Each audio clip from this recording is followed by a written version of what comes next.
Yeroo Ameerikaan Iraan irratti Uggura Galaanaa irraa jechuun of-faarsitu Iraan ammoo boonaan iccitii tokko saaxilti.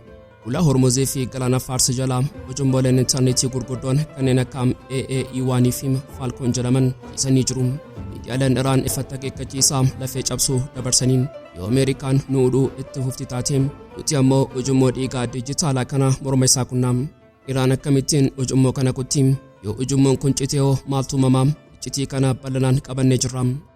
Ragaan idil addunyaa akka saaxileetti Paakistaan loltoota koomaandoo 8,000 xiyyaarota waraanaa ammayyaawaa fi sirnittisaa qilleensaa guddicha dachee Sacuudii Arabiyaatti dhangalaasee jirti. Kunis hojii waraanaa idilee yookaan shaakala yeroo gabaabaa osoo hin taane kun ijaarsa kellaa sibiilaa addunyaa Islaamaa kan madaallii sodaa giddu galeessaa guutummaatti bifa haaraan jijjiiruudha. Paakistaan maaliif loltoota Sacuudiif ergitee iccitii isaanii madaalla? Oduun iccitii dhaabbata oduu Ameerikaa beekamaa Axios saaxilee akka agarsiisutti Kuubaan diroonota waraanaa 300 ol of harkaa qabdi. Wanti hunda caalaa masaraa White House dubbisuu garuu kaayyoo fi dhiyeessii diroonota kanaatiin diroononni kunneen maddii isaanii Iraanii fi Raashiyaa yoo ta'an kaayyoon isaanii ammoo buufata waraanaa Ameerikaa isa Kuubaa keessa jiruu fi dooniiwwan waraanaa Ameerikaa rukutuudha. Yoo xumuraatti nu faana turtan barcuma Tiraamp irraa fageenya maayilii 90 qofa irratti kan argamtu Kuubaa keessatti iccitii gaggeeffamaa jiru bal'inaan ni dhageessu. Keenya like gochuun jalqabaan affeerraa keenya yeroo maraatiin. Guyyaa ashamaan kafuunee kabajamtoota dhaggeeffattoota keenya kun Oromiyaa 24 News dha. Kanneen chaanala YouTube keenyaa faaraa taatan subscribe gochuun maatii keenya ta'a. Qophiin keenya namoota hedduu biraa akka ga'uuf like share gochuun waliif qooduun dagatina. Xumura qophii keenyaatti turtii gaarii.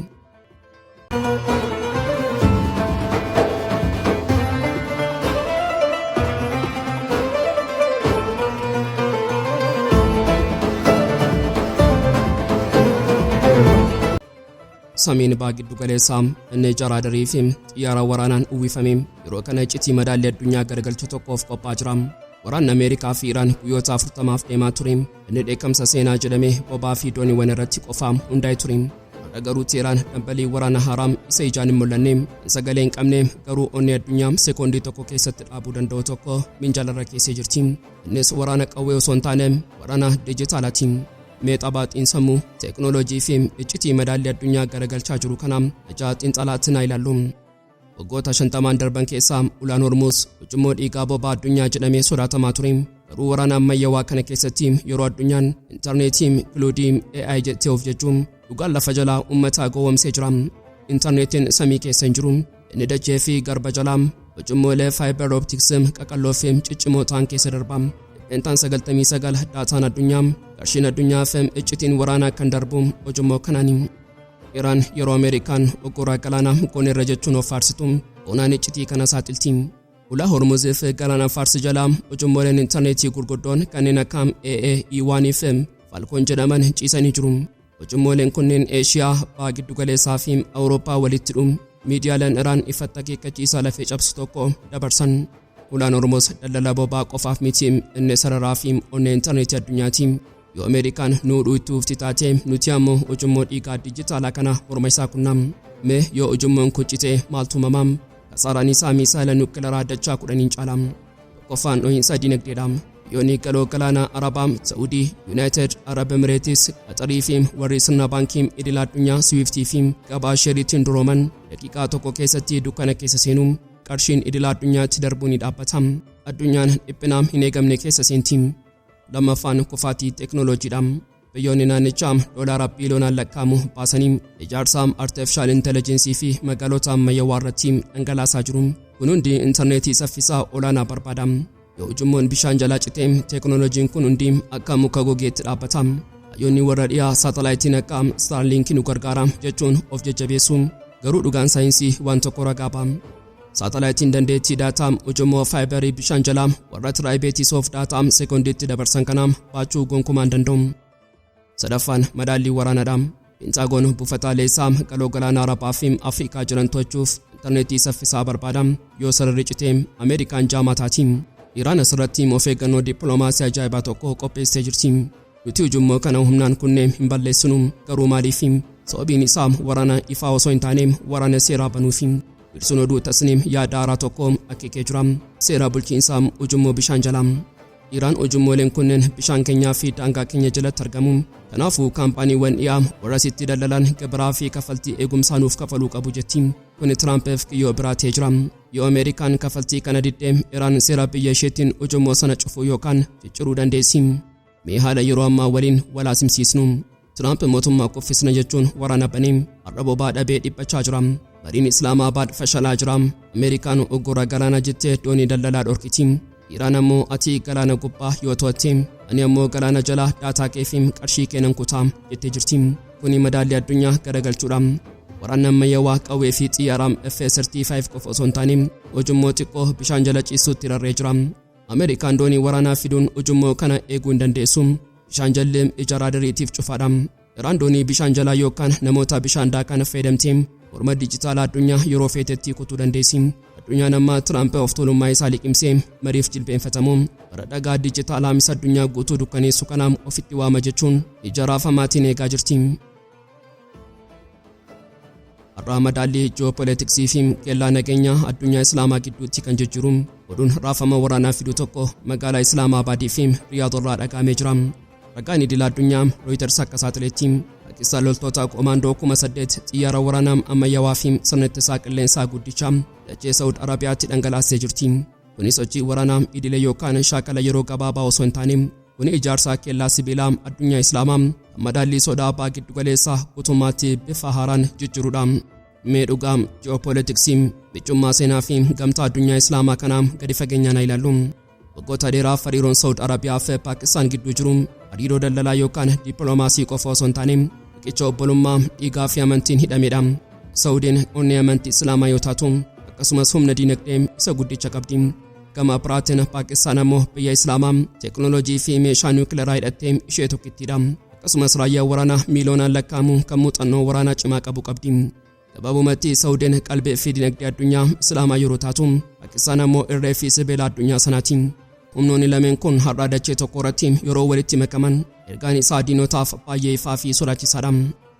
Tarkaanfiin kun akkamitti fudhatame? Fulbaana 2025 keessa dhaaltuun aangoo Saudii Amir Mohammed bin Salmaanii fi muummichi ministeeraa Paakistaan Shehbaaz Shariif magaalaa Riyaad keessatti waliigaltee ittisaa isa dhumaa mallatteessan. Waliigalteen kun qabxii seena qabeessa tokko of keessaa qaba. Biyya tokko irratti waraana banuun biyya lamaan irratti waraana banuudha. Kana jechuun madaallii waraanaa keessatti daangaan Saudii daangaa Paakistaan ta'eera jechuudha. Wanti hunda caalaa dhiphina uume garuu haasaa ministeera ittisaa Paakistaan Kawajaasiif yeroo sana dubbatedha. Inni fatta akka jedhetti waliigalteen kun Saudi Arabiyaa gaaddisa niwukileeraa Paakistaan jala galchee jira. Mee ragaa teeknikaa fi qabatamaa lafarraa haa madaallu. Paakistaan xiyyaarota waraanaa JF-70 kan ofii ishee fi Chaayinaa waliin oomishtee gara Saudiitti ergitee jirti. Akkasumas dirooniiwwan waraanaa fi sirna ittisaa qilleensaa HQ-9 kan Chaayinaa hidhachiisee jirti. As keessatti iccitiin guddichi mul'atu. Saudiin waggootaaf sirna ittisaa qilleensaa Ameerikaa Paatiriyootii fi xiyyaarota F-50tti fayyadamaa turte. Garuu har'a meeshaa waraanaa Ameerikaa dhiisuun gaaddisaa Paakistaanii fi meeshaa teekinooloojii Chaayinaatiin samii ishee eeggachuu filattee jirti. Kun Ameerikaadhaaf salphina dippiloomaasii isa dhumaati. Saudiin nageenya kootiif amma booda Waashingtan irratti ni hirkadhu. Obboleessa kiyyaa isa Islaamaa fi teekinooloojii baattee naanneera jechuun ifatti labsitee jirti. Loltoonni 8,000 amma Saudii seenan kun lafoo qofa miti. Isaan ogeeyyii waraanaa, gorsitoota tarsiimowaa fi hooggantoota sirna ittisaati. Wanti hunda caalaa Israa'elii fi qaamolee biroo raasee garuu qabxii iccitiin keessatti ibsamedha. Yoo barbaachisaa ta'e Paakistaan loltoota 80,000 gara Saudiitti erguuf qophiidha. Humna kana jechuun waraana guutuu biyya tokko guutummaatti biyya biraa keessa qubsiisuudha. Ija waraanaatiin waraanni amma baha giddu galeessaa keessatti deemaa jiru gara daangaa Saudii yoo dhufe addunyaan waraana qabatamaa loltoota Saudii faana osoo hin taane loltoota koomaandoo Paakistaan warra gaarreen Afgaanistaanii fi Kashmir keessatti qaraman waliin wal dura dhaabbataa jechuudha. Maaliif AS'n kun ammatee? Addunyaan amma eegumsa Ameerikaa irratti amantaa guutummaatti dhabdee jirti. Saudiin Ameerikaan yeroo hundaa dantaa Israa'eliif qofaam akka dhaabbattu biyyoota Arabaa immoo akka keellaa duraatti qofaam fayyadamaa akka jirtu sirriitti hubattee jirti. Kanaafuu dantaa biyya ofii fi birmadummaa ofii eeggachuuf madaallii haaraa uumuu qabdi turti. Gamtaan Saudii fi Paakistaan kun gamtaa dantaa yeroo gabaabaa osoo hin taane waliigaltee seena qabeessaa kellaa sibiilaa addunyaa Islaamaati. Paakistaan dooniiwwan waraanaa ishee gara Galaana Diimaa fi Galaana Arabaatti erguuf eeyyama argachuun ishee immoo dambalii galaanaa sanarratti of tuulummaa Ameerikaa kan madaallu humni Islaamaa biraa uumamuu isaa agarsiisa. Iraan gama isheetiin ofii ishee eeggachuuf waraana ofaa yeroo jirtutti Sacuudiin ammoo kellaa ishee diinota alaa kamiyyuu irraa Israa'elis ta'e dhiibbaa waraana naannichaa ittisuuf ijaarrattee jirti. Magaalatti dhugaan abbaa giddu galeessaa keessaa ifa ba'e tokko jira. Yeroo biyyoonni dhiyaa addunyaa Islaamaa gargar qooduudhaan wal lolchiisuun dadhabsiisuuf yaalanitti garuu Makkaa fi Madiinaan gaaddisa meeshaa niwukileeraa fi irree loltoota Paakistaan jalaa seenanii jiru. Kuni diinotaaf akeekkachiisa saatii xumuraati. Daangaa Sacuudii tuquun qabrii ofii qotachuudhaan addunyaan ammaa raafama seenaa haaraa kana ija dhiphinaa fi ajaa'ibsiifannaan ilaalaa jirti.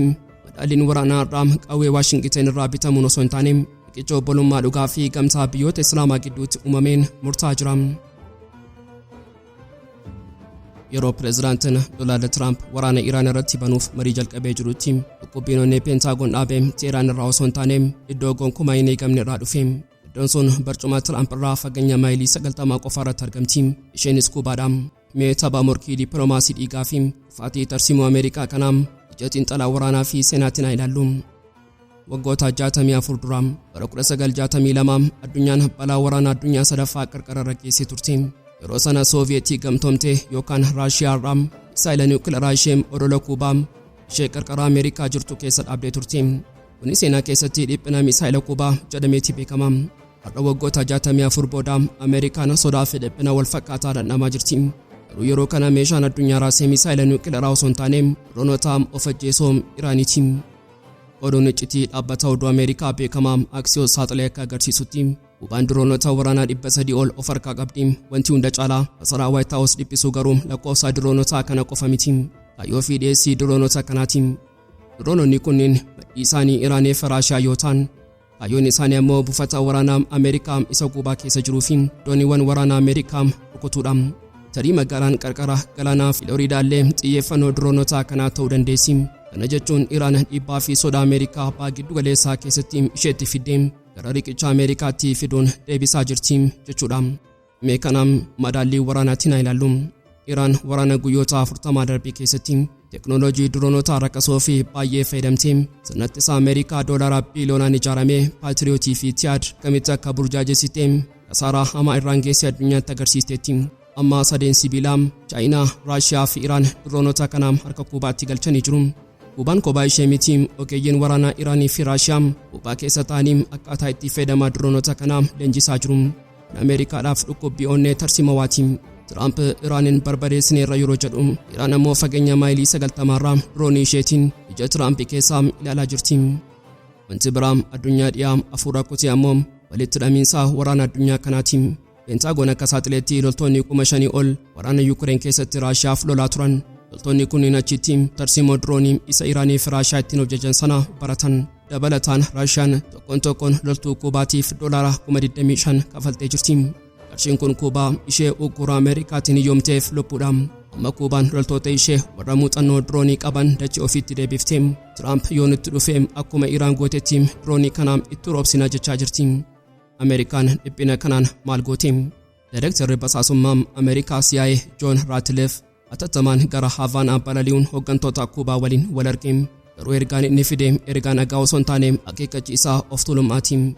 Ameerikaan lixa hemisferii kana keessatti diinonni keenya Iraan, Raashiyaa fi Chaayinaan akka taphatan hin eeyyamtu. Uggura sirraa kaafnaa garuu ati sirna kooministii kee dhiistee harka kee nutti kennachuu qabda jedhe. Garuu Kuubaan ni jilbeenfatti. Gonkumaa Kuubaan waggoota 60 ugguramaa Ameerikaan dhandhamtus ammallee hin jilbeenfanne. Yeroo ammaa kana hulaa Filooriidaa akka hulaa Hormuzitti cufuu danda'u baattus diroonota 300 ol qabachuun ishee qofti Ameerikaaf mata dhukkubbiidha. Pentiigoon ofuma isaa akka amanutti xiyyaaronni Kuubaa moofaaniiru. Garuu fageenyi ishee nurraa qabdu maayilii 90 onni nuraasa. Walumaa galatti taateen kun abbaa giddu galeessaa fi Eeshiyaa ba'aa qofa osoo hin taane riqichi Ameerikaallee madaallii haaraa kanaan akka jeeqame ragaa ba'a. Tiraamp namichi waraana nammo'am jechuun of jechuun har'a Iraan misaayila ishee 70 qabattee Hulaa Hormuz to'attee dabalataan ammoo diroonii ishee gara Kuubaa ergitee Ameerikaa bakka hundaan akka marsitee dhugaa dhooftuu kana liqimsaa jira. Ameerikaan gooftaa addunyaa ofiin jettus har'a daangaa ofii ishee irratti iyyuu diroonii Iraan sodaachaa jirti. Addunyaan amma Tiraamp aarii Iraan irraa qabu kana Kuubaatti baamuun dhugaa dhooftuu liqimsee madaallii addunyaa haaraa kanaaf harka kenna jettee fuula qabattee ija ajaa'ibsiifannaan hordofaa jirti. Waraanni waraqaa irratti dhaabbatullee lafa jalaan garuu misaayilota caalaa meeshaalee xaxamaa fi sodaachisaa ta'aniin itti fufee jira. Eegan kabajamtoota keeffattoota Oromiyaa 24 News qophii guyyaarraaf qabannee dhiyaannee asumarratti goolamaa kanneen chaanala YouTube keenyaaf haaraa taatan subscribe gochuun maatii keenya ta'aa. Qophiin keenya namoota hedduu biraa akka ga'uuf like share gochuun waliif qooduun dagatinaa. Haga xumuraatti waan nu faana turtaniif galatooma.